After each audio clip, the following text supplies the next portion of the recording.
Olá, nesta edição da TV Espaço Homem, mais uma vez contamos, com a honra da entrevista com o professor Dr. Edson Ittner, escritor, conferencista, destaque mundial em pesquisas históricas, e ele vem conversar conosco sobre o que ele gosta muito de fazer em termos do Brasil, o estudo dos índios, e toda a situação que tem no entorno, em toda a parte do país, ele tem um conhecimento, as opiniões, sugestões, diante das especializações dele, inclusive de doutorado. Então, professor, é uma honra muito grande, novamente, contar com a sua sabedoria aqui, não é? Nós estamos no momento de algumas coisas conflitantes e a gente não sabe como lidar, né? E causa sofrimento, não tenha dúvida de ver pessoas que estão mais simples que nós ainda envolvidas, né? Então, deixo aí para os seus cumprimentos e falar inicialmente o que o senhor quer já posicionar, qual é o tipo do tema, como o senhor quiser, à vontade, viu? Obrigada. Olá, Elizabeth, TV Espaço Homem. É uma satisfação muito grande estar aqui, Elizabeth, contigo novamente, né? Com essas perguntas tão importantes para a nossa realidade, para vermos soluções, para vermos alternativas, né? Que, na verdade, todo mundo ajuda um pouco, né? Ninguém sabe tudo. E nós aproximando esses mapas, cada um é uma ilha de conhecimento. E quando a gente aproxima essas ilhas de conhecimento, mais nós teremos alternativas para uma sociedade, né, brasileira, e ao mesmo tempo, se ela é brasileira, ela é americana, né, ela é internacional.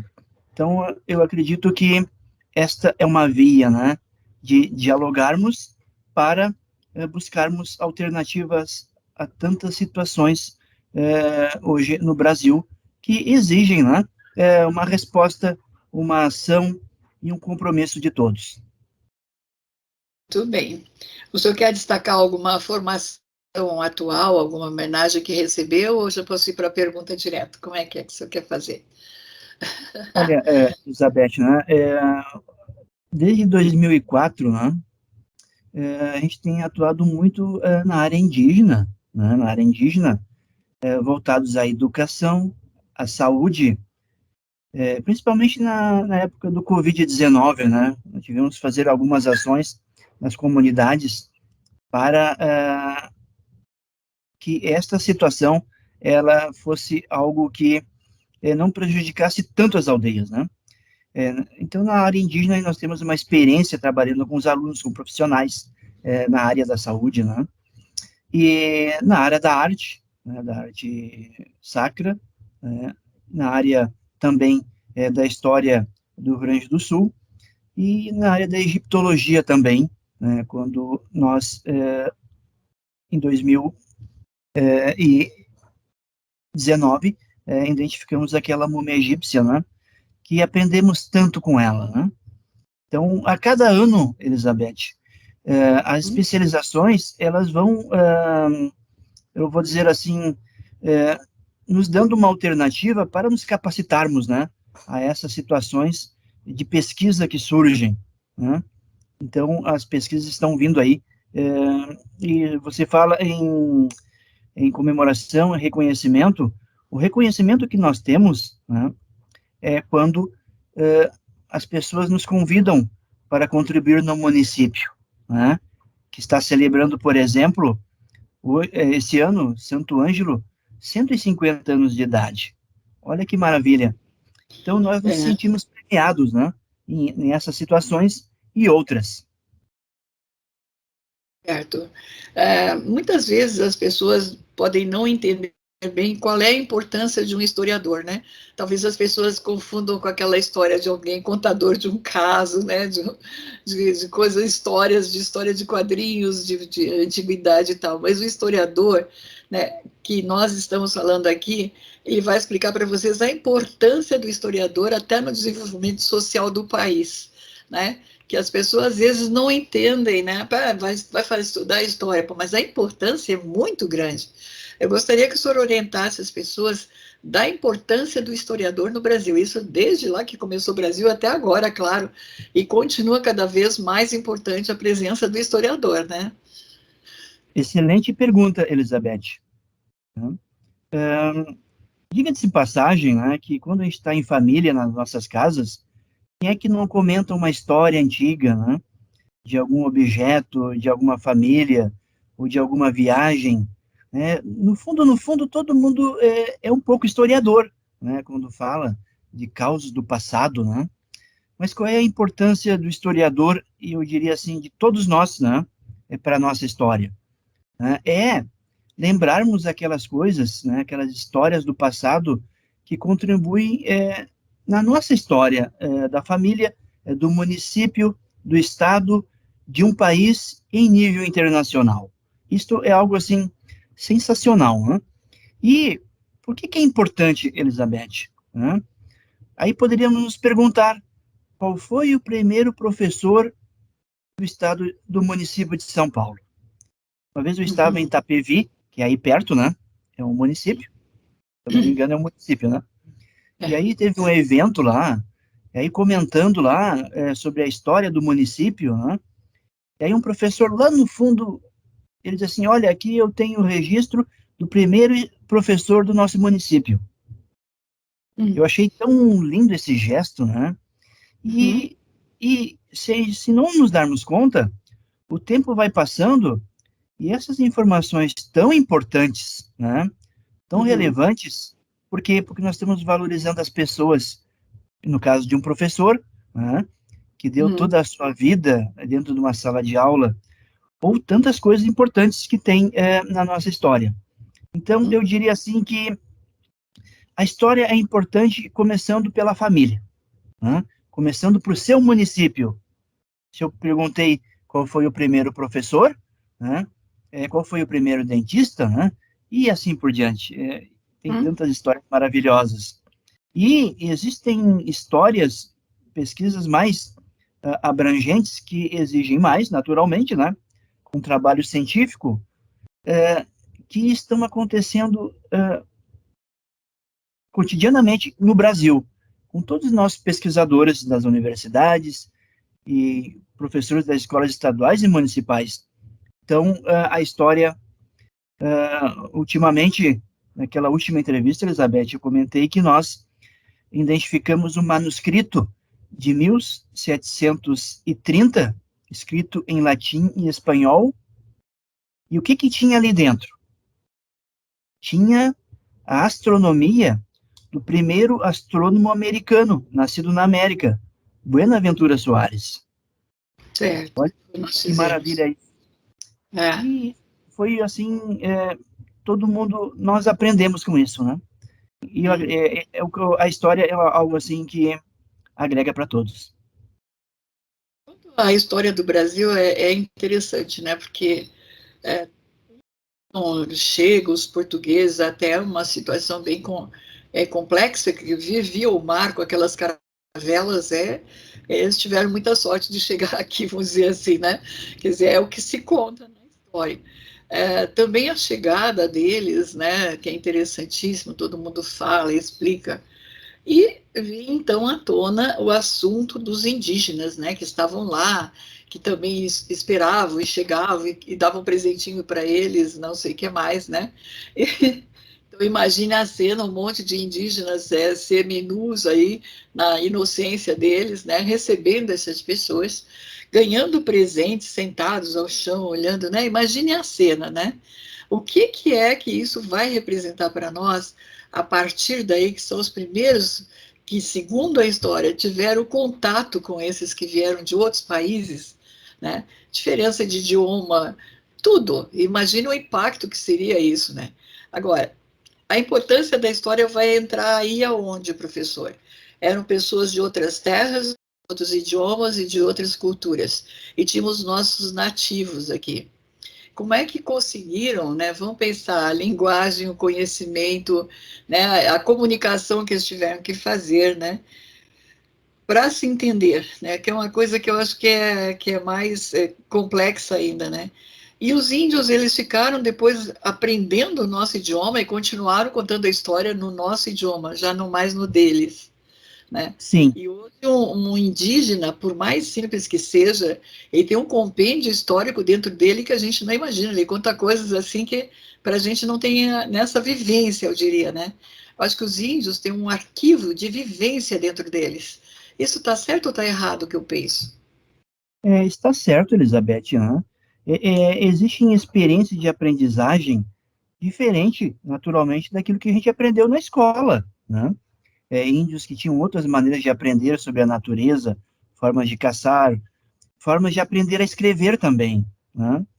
Então, imagine só, como você estava falando, o impacto que foi quando os índios viram esses barcos, né? Aquela turma toda barbuda chegando, né? De bota, de espada na cintura, né? É, Eu acho que é comparado isso hoje, se chegasse um OVNIs e víssemos um ET hoje, algo parecido, né? Até agora seria alguma coisa parecida assim, né? Muito bem. Olha, eu vejo assim, Elizabeth, né, que isso é uma coisa intrínseca na humanidade, né? Os povos, né, eles se encontravam ou invadiam outros povos, né? Gregos e romanos, asiáticos, né? Então isso foi um fenômeno intrínseco da humanidade. Isso aconteceu aqui na América com a vinda dos espanhóis e com a vinda dos portugueses, né? Na verdade, Elizabeth, o que nós vemos aqui na América, né? Foi um encontro de culturas diferente, né? Claro, tem uma opinião que alguém disse assim, não era para ter chegado ninguém, né? Mas, infelizmente, na verdade, a história é assim, né? E o que nós vemos aí, né? Por um período, no período colonial, imperial, principalmente, né? Mais gravemente, teve muita exploração dos índios, naturalmente, né? Teve coisas boas, teve nas reduções jesuíticas, por exemplo, lá a gente não viu morte nem ninguém batendo em índio, né? E lá as pessoas se relacionavam de maneira clara, né? Naquela época lá nas reduções jesuíticas, né? Era mais de 144 mil pessoas ali, né, numa convivência. Deu certo isso, né? Mas essa linguagem do índio que ele teve que aprender, né, a escrever foi com o alfabeto ocidental, A, B, C, D, E, F, H. Se a gente vê a escrita chinesa, né, ou a árabe, olha que diferença, né? sim. Então lá não ocorreu uma colonização. Aqui sim, né? Então eles tiveram que escrever mesmo a língua guarani, caigangue e assim por diante, ou Yanomami, com o alfabeto ocidental. Esse encontro aconteceu com muitas limitações, com muito progresso. E o que é que nós vemos hoje, né? É um quadro, Elizabeth, que é importante nós comentarmos hoje, né? Como está essa situação indígena, né, depois de mais de 500 anos no Brasil, que serão os nossos próximos passos do nosso diálogo. Eu até fiz um recorte de jornalistas internacionais aí que eu passei para o senhor. Eu achei o seguinte, enquanto eu lia, eu senti grande tristeza, porque são pessoas, né, que têm uma outra experiência internacional e não estão vivendo o que a gente está vendo aqui com os indígenas, né? Aqueles relatos, eles são praticamente um relatório mesmo da realidade que eles estão enxergando, que aquelas criaturinhas estão vivendo, né? E não tem como a gente não se emocionar no ponto de vista de tristeza, né? Quando se lê as histórias, os livros da história, a gente não encontra essa informação tão violenta quanto estava no jornalismo. E é uma equipe de jornalismo internacional seríssima e premiada, né? Parece-me que o que ficou bem claro nesse texto ali, é, que talvez não esteja nos livros, nos estudos históricos, é quanto afrontamento aos direitos humanos dos povos originários.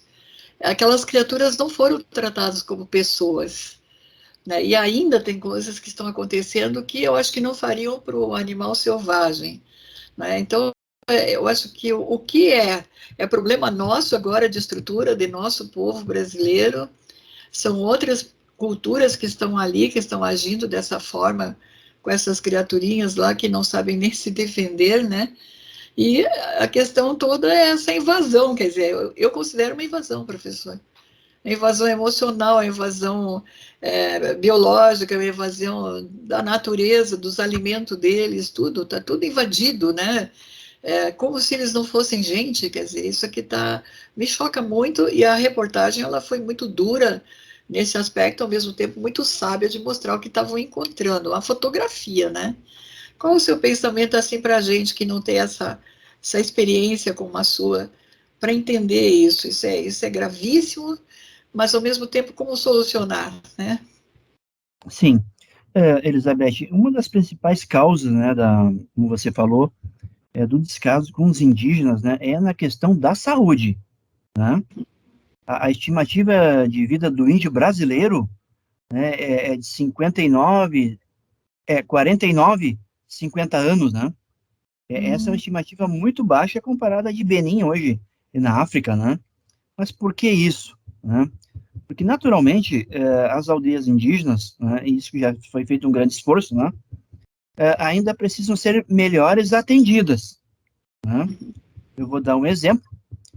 Nós atuamos em Manaus, num posto de saúde indígena, numa casa de saúde indígena. Naquela época, em 2010, 2008, havia mais de 100 índios a mais na casa, esperando agora um atendimento pelo SUS, né? E eles vieram lá do interior.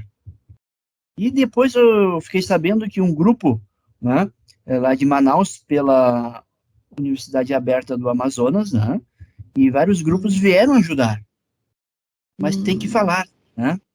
Então, principalmente, Elizabeth, é uma questão de saúde indígena hoje, né?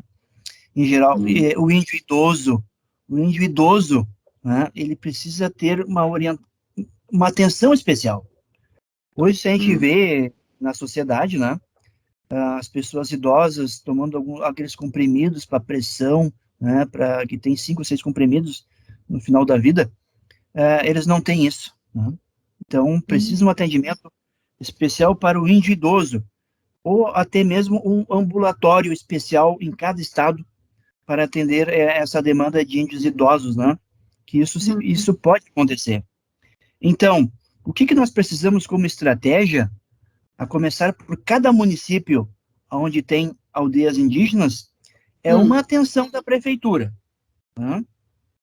Existem casos, por exemplo, Elizabeth, no município, né, que a prefeitura, a Secretaria de Saúde recebia R$ 5.000 por mês para o carro da UTI lá visitar a aldeia para ver se tinha alguma situação, né?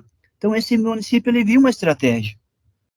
Isso vale da responsabilidade de cada prefeito, de cada entidade indígena, né, para tentar movimentar essas condições, né, para que haja um atendimento especializado. Em geral, nas aldeias indígenas, nós não vemos um atendimento especializado na área da dermatologia, oftalmologia, cardio, né? Então, é uma realidade que está aí que precisa ser respondida. Uma situação que temos muitas ONGs, vamos supor assim, né? Mas talvez não tenham acesso, né, à liberdade, né, de implementar políticas, implementar atendimentos também, né? Muitas vezes a intenção popular é muito boa, mas as normas, digamos assim, legais ou estaduais ou municipais, como você está dizendo, elas bloqueiam, né, o desenvolvimento do projeto, né? Às vezes tem esse detalhe, né? Agora tem uma coisa que eu acho que vai ajudar muito nós brasileiros, todas nós brasileiras, né, e principalmente muitas coisas que estão sendo perdidas em termos de cuidados com o meio ambiente, né, um ativismo para impedir certos tipos de atividades que estão destruindo quase que o planeta, né? E, obviamente, a Organização das Nações Unidas, né, ela, ao lançar os 17 Objetivos de Desenvolvimento Sustentável, que chamam, né, que é a ODS, e as Nações Unidas é chamada nominalmente de ONU, né, eles compuseram uma agenda mundial para a construção e implementação de políticas públicas para avisar e guiar essa humanidade nossa aqui até 2030, né? Mas dentro disso, nós temos também desenvolver as comunidades, né? Promover a humanidade nesses grupos, né? E para que tenhamos o desenvolvimento sustentável. E os indígenas, eles convivem no meio ambiente, né? Por meio deles, nós podemos. Então, desde 2015, a gente tem que se recordar que a Organização das Nações Unidas, normalmente o pessoal só chama ONU, né? Nós temos os 17 Objetivos de Desenvolvimento Sustentável, né? Que eles têm uma data, né, para guiar a humanidade até 2030. Assim, nós corrigiríamos todas as coisas que estão erradas, digamos, dentro do meio ambiente, atendimento com os povos originários, como eles chamam, né? Enfim. Então, não vi. Agora, o senhor que está na área da história, né, é que pode dizer quais são os movimentos que, assim, o senhor tenha conhecimento, né, que estão trabalhando nesse aspecto de olhar os indígenas com esse olhar de um desenvolvimento sustentável, que eles estão sendo respeitados na natureza, nos costumes deles, nas histórias. Tem alguma coisa que dá para perceber ainda de melhora isso ou ainda não? É, Elizabeth, eu observei esta ação, né, da ONU, né, da Organização Mundial, né, com esses objetivos do desenvolvimento sustentável, essa agenda para ser cumprida até 2030. Isso realmente foi um acontecimento assim extraordinário, no sentido de estratégias, né, e dar parâmetros, né, para que a sociedade ela usufrua, né, de seus benefícios para a área da pobreza, para a área da economia, para o meio ambiente, né? Eu estou admirado, né, com esse modelo, né, de desenvolvimento sustentável promovido com 17 objetivos pela Organização Mundial de Saúde, né? Isso deu assim deu um horizonte, né, para os países, né, terem essa visão de conjunto e, ao mesmo tempo, de responsabilidade. No Brasil, né, cada estado, cada município, eu acredito que, de alguma forma, ele está interagindo com muitos aspectos da realidade humana, de pobreza, etc., né? Mas, como fala aí um dos relatórios da Fiocruz, nem tudo está sendo cumprido, a meta é muito grande, né?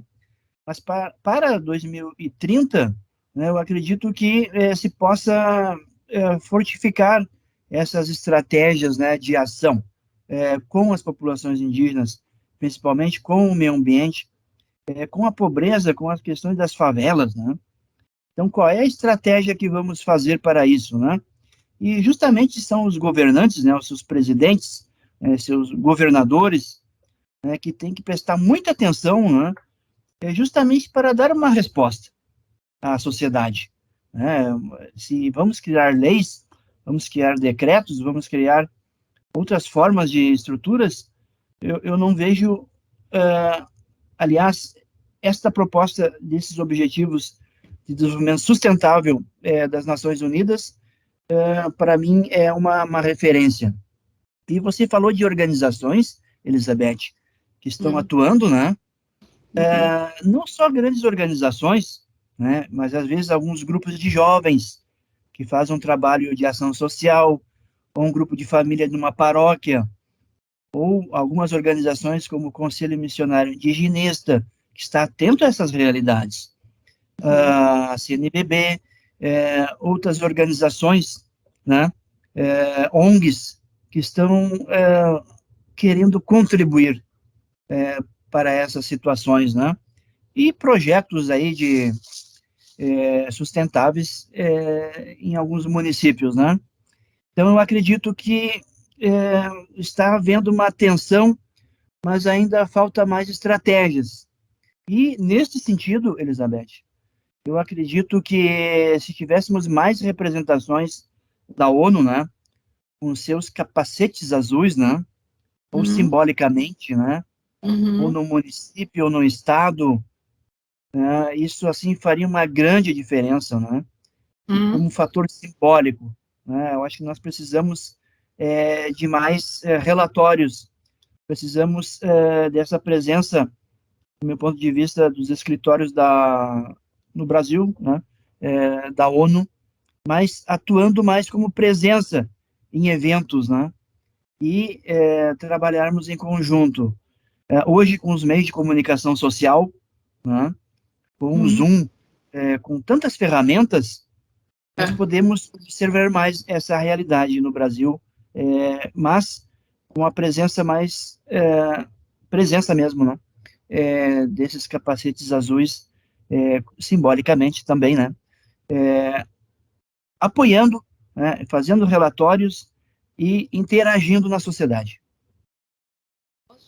Aqui em São Paulo, não há muito tempo, né, a presença da pessoa responsável, né, que é o ONUDC, sabe? Como eles, o que, que eles fazem? Eles fazem o combate ao crime organizado, drogas, corrupção, né?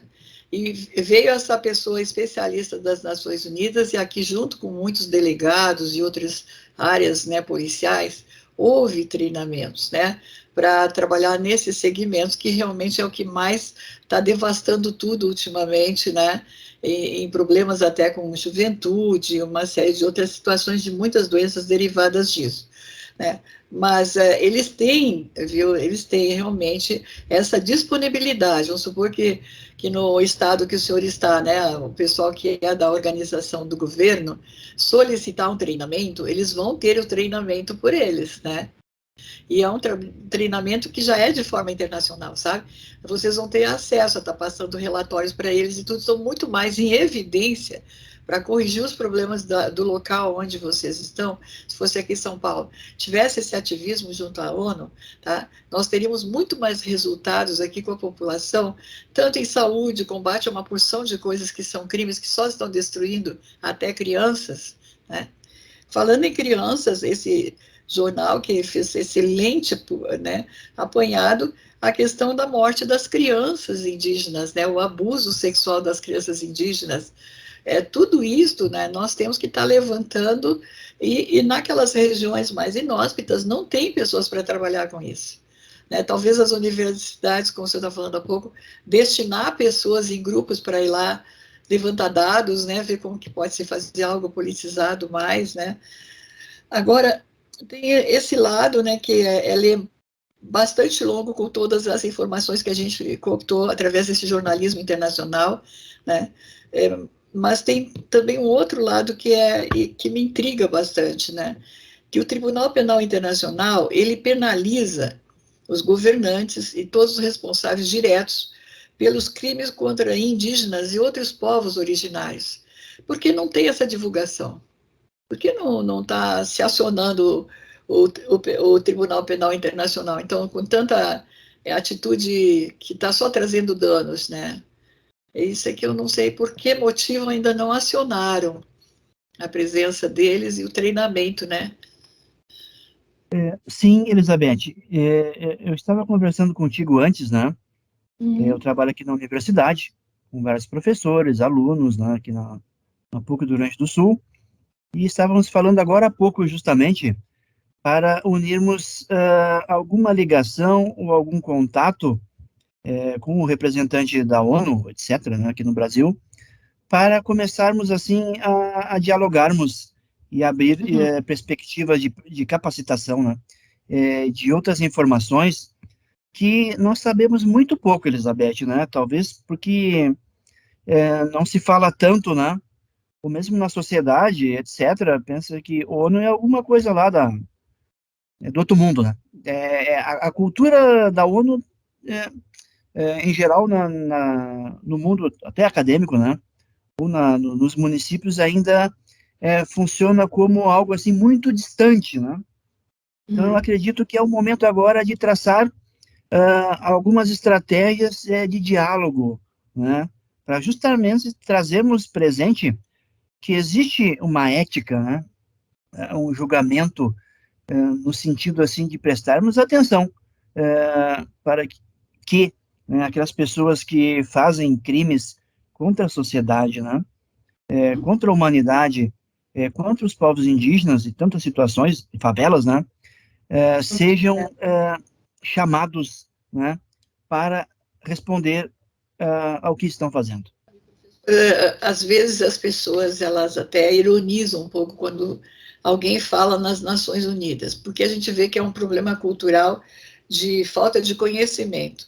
Mas as Nações Unidas ela está tão junto de nós que eu, por exemplo, tenho um exemplo crasso aqui.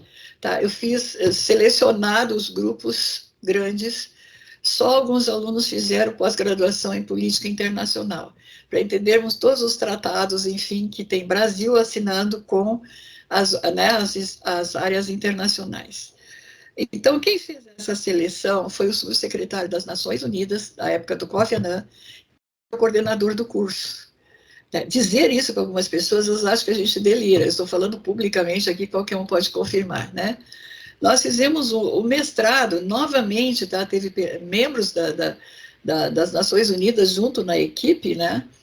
E foi uma universidade que ficou valendo nossa graduação de mestrado no Brasil e no exterior, né? Porque a gente tinha toda uma formação também de entendimento desta área. O que eu não consigo compreender é onde que está faltando a cultura do povo brasileiro, tá? Aí eu diria até das lideranças brasileiras, de entender que nós temos que estar próximos dessas instituições. Cruz Vermelha seria excelente para estar atendendo também os indígenas, há de convir, tá? Porque não está lá num plano de ação, né? O erro, para mim, é meu ver, então, não só nas ONGs, que deveriam ser mais ativistas junto com as instituições de governo, como também os que estão sendo eleitos, né, para representar o povo dentro dos governos. Se a pessoa está eleita deputada, deputado, veja bem, senador ou senadora, ele tem que ser o ativista lá para corrigir quaisquer problemas graves dentro do país com qualquer tipo de cidadão, não interessa se ele é índio, negro, favelado ou muito rico.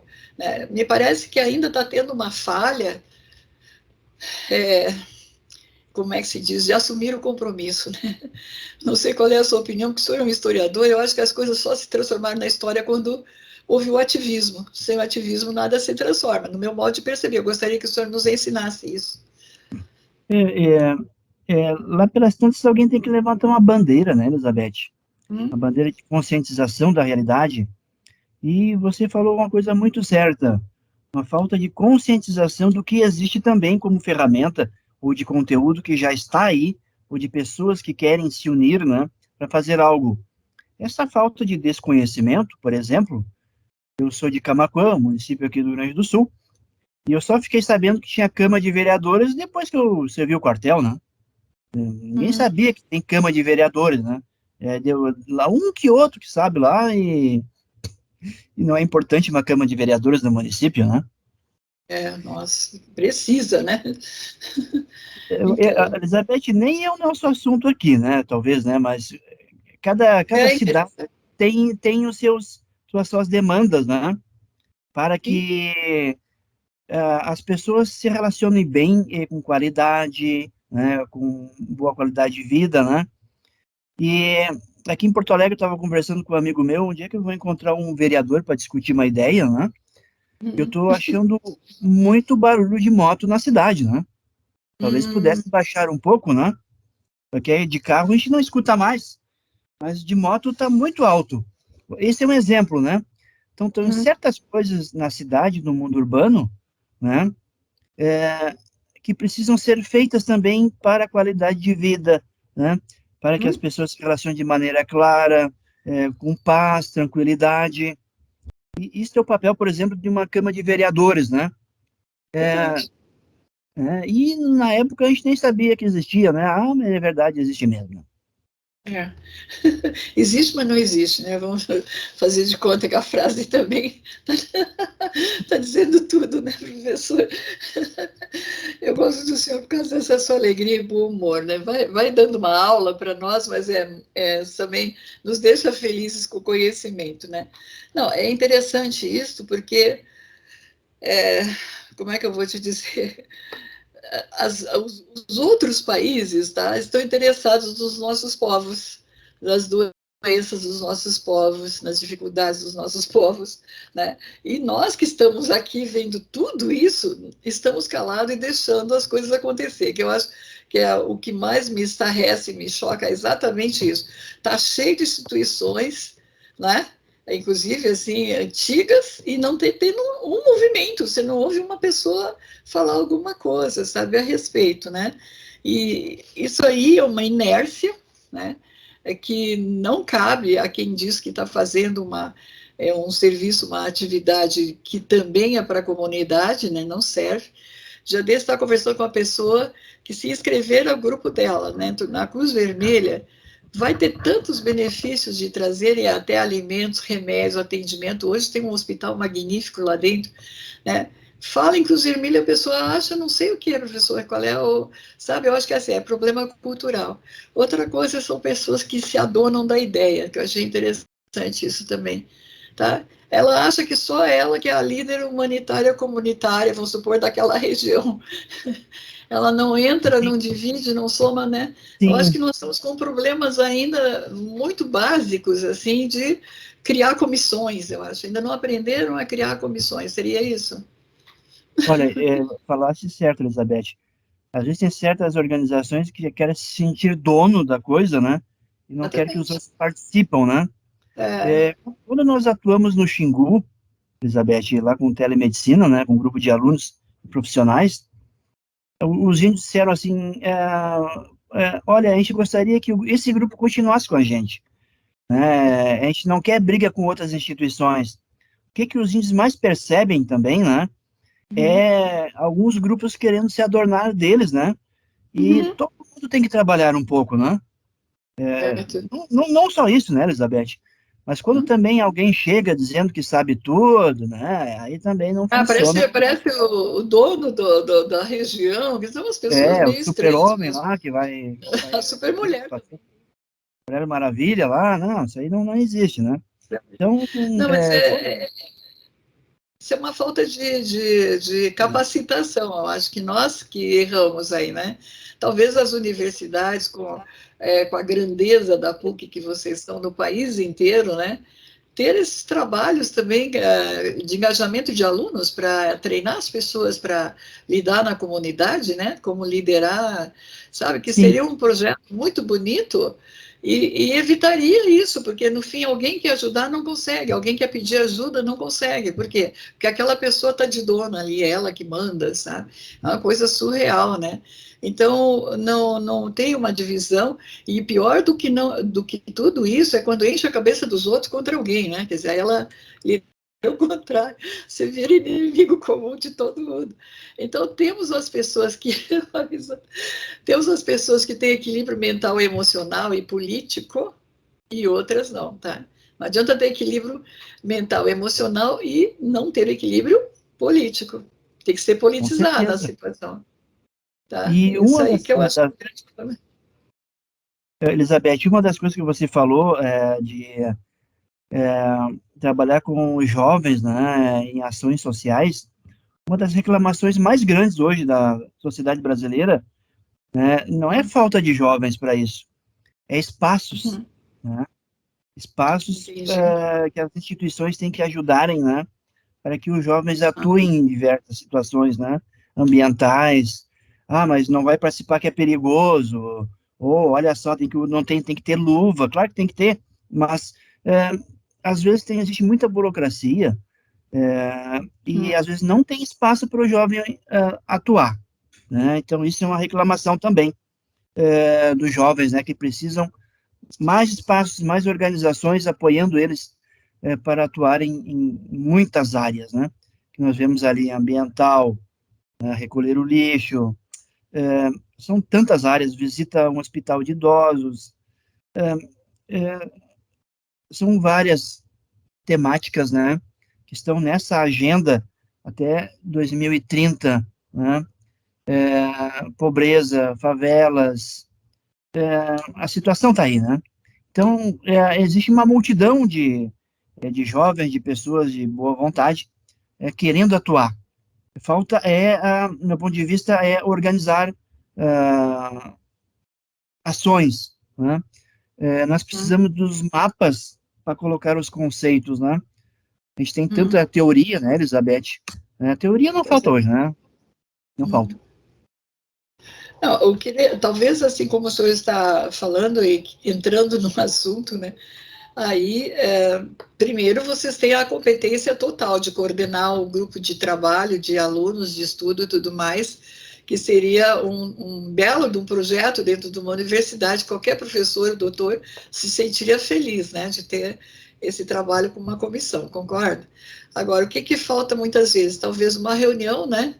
Definir e como, quem vai contratar, enfim, porque para mim o plano de ação está pronto no momento que as Nações Unidas está mostrando toda essa sequência, né, do que temos que fazer de objetivos de desenvolvimento sustentáveis. Bastaria pegar por aqui, ter comissões, né, que iriam interiorizando, enfim, desenvolvendo, dialogando com a sociedade.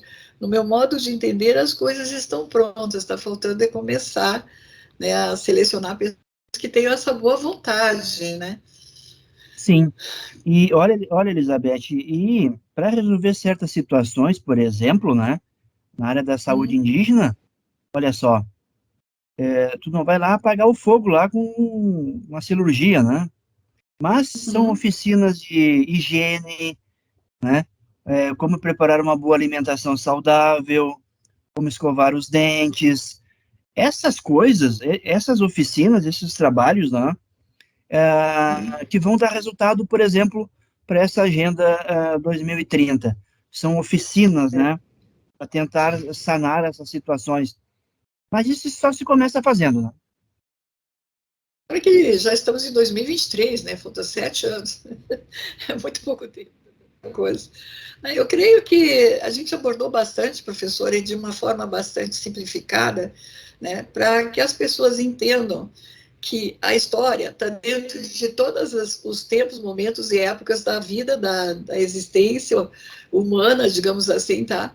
E, ao mesmo tempo, nós estamos dentro da história, nós somos os membros, os partícipes da história. Se a gente não faz nada, a gente não faz parte da história. Precisa se juntar uns com os outros, não é isso? Criar metas e, como diz, metas, objetivos do milênio, né? Temos que entrar dentro desse projeto já pronto, eu considero assim, principalmente engajar esses alunos das universidades, já estão numa fase com melhor entendimento, né? E criar, não de competição, mas cada um na sua redondeza, atendendo, né? Para que prestar relatórios para as Nações Unidas, o que eles fizeram. Seria, assim, um engajamento social político muito importante, como o senhor disse, envolvendo os jovens, inclusive, né? Tá bom? O que mais o senhor tem a dizer para nós, assim, em termos dos indígenas, né? Que eu acho que o senhor é um defensor, aí, um indigenista também.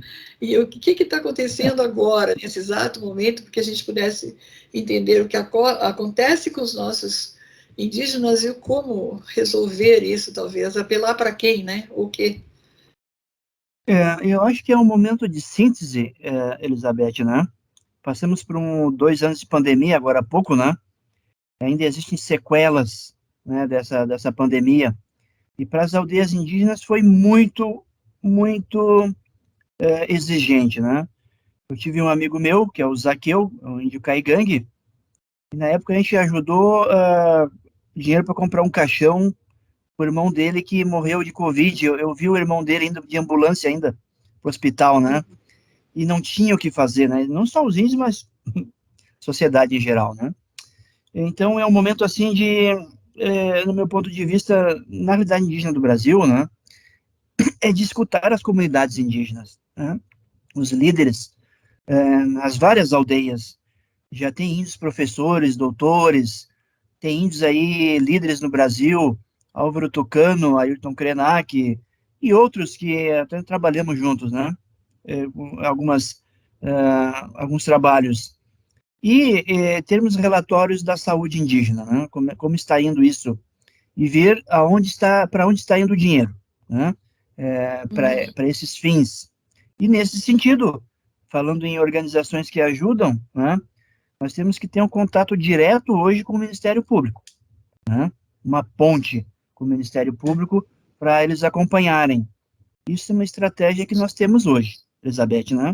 toda atividade a gente partilha com o Ministério Público, né, para acompanhar. Isso é algo muito importante. Perfeito. Eu creio que assim, as coisas estão, digamos, na metade do caminho. Está faltando dar um direcionamento e mais treinamento, porque está se percebendo. Mais envolvimento de pessoas, né?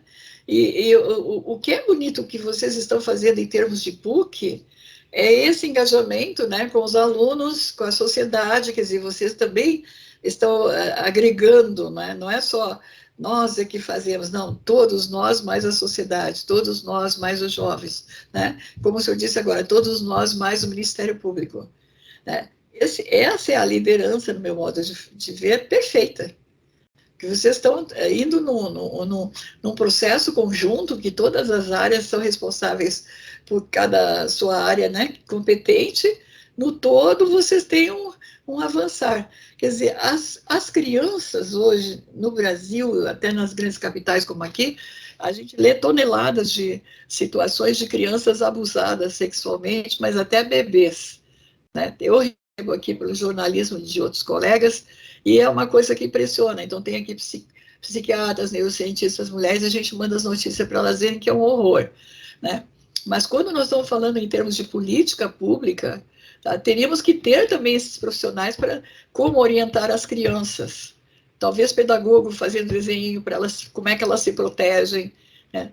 Como nós vamos conversar com as crianças indígenas, se às vezes é difícil no nosso idioma, na nossa casa, explicar certas coisas para as nossas crianças, né?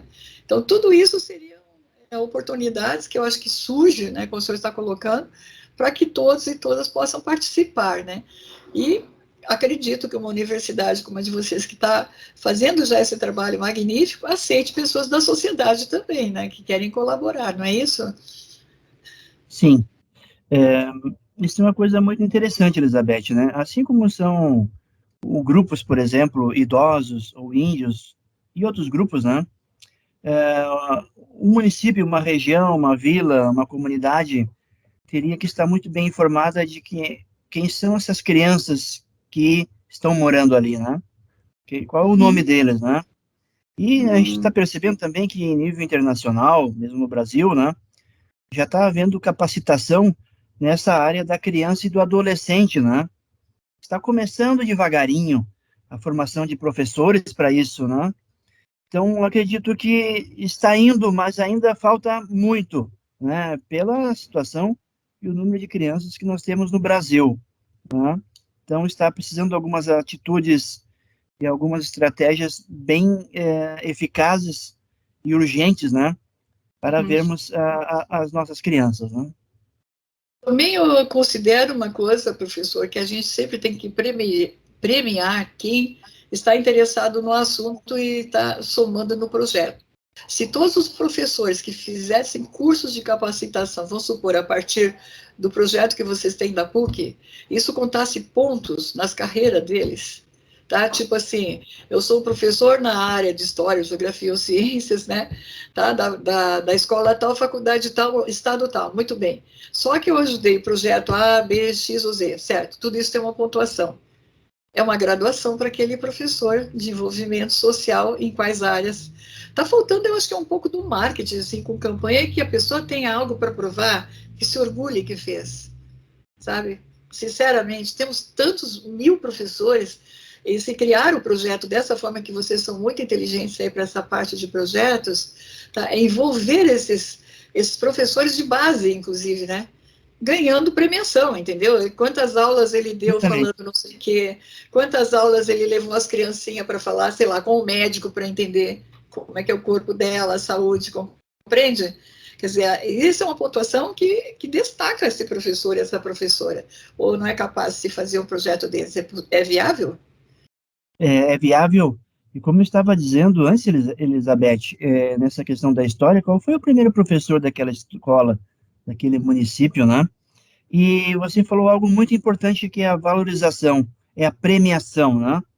A gente vê na televisão, Hollywood e outras coisas, dando prêmios, etc., para algumas entidades que têm muito recurso, mas lá no interior, né, ou na cidade, em outros lugares, onde é que tem 200, onde é que tem 300 professores, onde é que tem que às vezes 50, né? Mas nunca receberam um prêmio, né? Isso seria, assim, algo que, no meu ponto de vista, o professor, né, aquele que ensina, né, ele é um grande personagem do Brasil, né? Nossa Ele é um história, né, na nossa sociedade. É. grande personagem. Uhum. E que está, quando o senhor falou há pouco que é possível fazer treinamentos via internet, nesses programas que atingem todas as pessoas de forma gratuita, talvez seja o caminho de se lançar as campanhas, né, de valorização dos professores que estão fazendo engajamento. Ele está fazendo a parte dele. Um conseguiu 15 pessoas, outro conseguiu 50, mas, quer dizer, está tendo uma mobilização nacional, e quem está junto das crianças são os professores. Nós não temos é, outra atividade profissional tão próximas, né, para dialogar com elas, saber o que está passando, criar Sim, projetos, né, que as crianças passam, tá? Essa é a minha sugestão final, não sei se é válido ou não, mas o senhor é que é coordenador das grandes atividades aí dentro da universidade, né? Eu só tenho a agradecer e deixo para o senhor complementar mais alguma coisa que queira, né? Avançar nesse assunto, dizer que quem está interessado pode contatar o senhor, fique à vontade, tá bom? Elizabeth, que foi bom terminarmos com o tema professor, né? E desde já, Elizabeth, já tem o meu convite aqui, né? Falamos antes para organizarmos um projeto em conjunto, nem que Ah, seja à pois tá. distância. Vamos fazer. Sim, É, certo. e eu vou terminar colocando uma experiência que nós tivemos no Alto Solimões, em 96 e 97, quando organizamos com um grupo de professores, né? Da Escola Uhum. Estadual Municipal, voluntariamente, né? Tinha gente aposentada também. E uma jornada de educação de 8 dias de barco. E Olha passamos que em 7 municípios, e o secretário de Educação, mesmo no dia de semana, ele liberou os professores para ter uma jornada de formação. E às vezes o certo. que falta é isso, né? O coordenador ou um secretário de Educação ver espaço para a formação. Depois ele recupera isso, o que vai precisar, né? E essa viagem foi algo maravilhoso que tratamos temas simples, como qual é o papel do professor na construção da cidadania, né? Direitos Sim, e deveres, mas com uma coisa muito simples. E aí alguns observaram que estavam dando dinheiro para o sindicato, mas não sabiam o que estava acontecendo, né? Então vamos ok. organizar uma área de lazer para os professores, né? Algo assim. Então eu gostaria, Elizabeth, de agradecer essa nossa conversa tão boa nesse final de tarde, né? Obrigada. Agregando, né? Somando, nos incentivando também, dando a oportunidade. Eu tenho certeza que vai surgir frutos de tudo aquilo que nós estamos falando. Agradeço, Uhum. eu me coloco à disposição também, Elizabeth, você vai deixar meu e-mail, né? Para Uhum. que quem queira também partilhar algum trabalho ou realizar alguma coisa em conjunto, né? Com muita satisfação. Eu agradeço que gostou da ideia e que está me incluindo aí junto no projeto, suas ordens, né? Fazer essa área de criação de marketing, essas também são especializações minhas, né? De repente tem que criar o diálogo para apresentar o projeto, enfim. Né? A diferença que eu vou ter para a maioria das pessoas é que eu estou com 75 anos e vocês são jovens. Esse que é legal, né? Eu que vou desfrutar da felicidade de viver com vocês, né? E eu vou dizer para todas as pessoas que sejam, inclusive, professores aí, que possam estar escutando, né, e assistindo ao senhor, é o seguinte: não vamos deixar nossos jovens, tá, trazer uma exclusão para as pessoas de idade. Nós estamos tendo atualmente situações em que estão querendo excluir as pessoas idosas. A pessoa idosa ela não vai ter todo o reflexo, vamos supor, físico-biológico, que como os jovens, né? Mas ela tem a experiência, né, professor? Tem a vivência, né? Tem a paciência também, muitas vezes, né? Para estudar juntos situações que vão trazer essa melhoria, né? A gente também tem que ser escutado, a gente também tem que ser, né, fazer parte, né? Então, eu acho que é muito legal, tudo que o senhor trouxe de conhecimento para a gente foi extraordinário, né? E só tenho a agradecer ao senhor mesmo, de coração, deixar, caso queira dar alguma fonte de referência aí ao vivo, e aí, nesse momento, encerrando, fique à vontade, professor. Eu gostaria de dizer assim, Elizabeth, que eu estou muito feliz, né, com aquilo que eu tenho feito até agora, com os colegas, né, e dizer que não vai ter uma receita que vai responder tudo e nenhum projeto que vai responder tudo, né, e nenhuma ideia também que vai... a coisa, ela é comunitária, né, é construída em conjunto. E nós aproximamos esses mapas de conhecimento e de vontade, né, e o que que é a sociedade? Ela é feita em conjunto. Essa é a mensagem que eu deixo, né? E nesse sentido me coloco mais uma peça, Elizabeth, né? Contigo, com os colegas, né? Em vista desse bem comum. Eu também estou à disposição, né? Mais precisamente onde há crianças, né? Porque eles não têm a capacidade de discernimento. A obrigação é nossa, né? De orientar, de proteger, né? Minha gratidão eterna sempre para o Senhor, sempre essa disposição, essa alegria, sempre trazendo muitos conhecimentos, né? Orientações. Tão jovem ainda, tá? Meus cumprimentos aí à PUC, que tem o senhor um grande incentivador, agregador de valores também, né? E só tenho a agradecer, professor, sinceramente, o senhor deu uma aula, o senhor não fez uma entrevista, o senhor ensinou a gente a ser partícipe da sociedade, arregaçar a manga e fazer a parte da gente, é ou não é? E aí? Quando é que a gente vai conversar aí com o senhor com esses novos projetos? Já estamos querendo todo mundo trabalhar. Logo, Como logo, é que vai ser? Elizabeth, vamos trazer mais conteúdos, né? E experiências, Uhum. né? Daqui uns próximos meses, nós vamos partilhar novamente. Eu deixo em aberto aqui a possibilidade, né, e peço que o senhor entre em contato com o pessoal das Nações Unidas, principalmente os coordenadores, né, dos 17 objetivos do PS aí, porque o senhor é uma pessoa, né, uma liderança muito importante nacional, né, dentro do mundo acadêmico, sendo um doutor ainda jovem, e pode fazer um trabalho belíssimo junto com eles na questão do desenvolvimento dentro das áreas universitárias, que ficou bem claro aqui, não é mesmo? Obrigada, viu, professor? Assim, nosso abraço carinhoso, né, para todas as pessoas que assistiram, nosso aperto de mão aí, ó, dizendo aos homens, vamos lá, juntem-se, né, temos que transformar esse Brasil numa situação melhor, uma pátria mais feliz para se viver, né, está aí uma grande oportunidade para profissionais de outras áreas que querem, né, se envolver no projeto social, tá? Vocês têm aqui os contatos do professor, doutor, e fiquem à vontade aí para depois escrever, dialogar, né, professor? Fiquem à vontade, as pessoas das outras áreas também, se querem agregar valores aí na campanha, tá certo?